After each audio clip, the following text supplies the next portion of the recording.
กันโครดังแทบดินฟ้าถล่มบ้างนอนเกลือกลิ้นโคลนตมปวดร้าวระบมทั่วทั้งกายามองเห็นรถเมล์วิ่งไปวิ่งมาบอกว่าแม่จ๋าลูกจากแม่มาแค่เพียง5 ปีใจ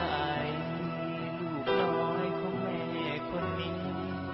คิดถึงพ่อแม่ทุกทีแม้จบ5 ปีคงได้เป็นครูหวังที่ตั้งใจใฝ่ฝันตั้งใจศึกษาทุกวันจะขยันอดทนวอนรุ่นพี่ทุกคน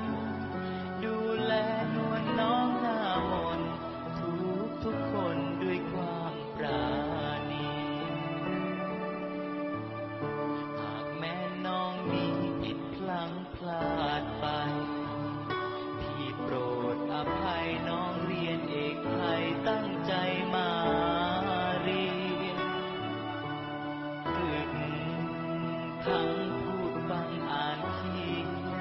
จบแล้วได้สอนนักเรียนหากแม้นภาคเพียรคงได้เป็น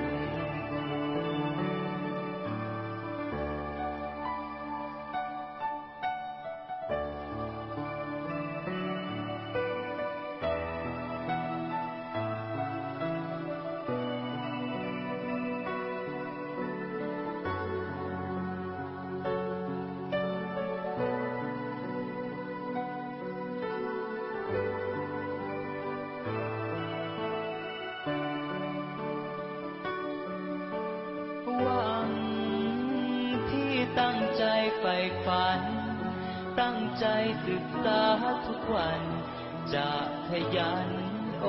ดทนวอนรุ่นพี่ทุกคนดูแลนวลน้องหน้ามนทุกคนด้วยความปราณีหากแม่น้องมีผิดพลั้งพลาดไปพี่โปรดอภัยน้องเรียนเอกไทยตั้งใจมาเรียนฝึกทั้งพูดฟังอ่านเขียนจบแล้วได้สอนนักเรียนหากแม้นภาคเพียรคงได้เป็น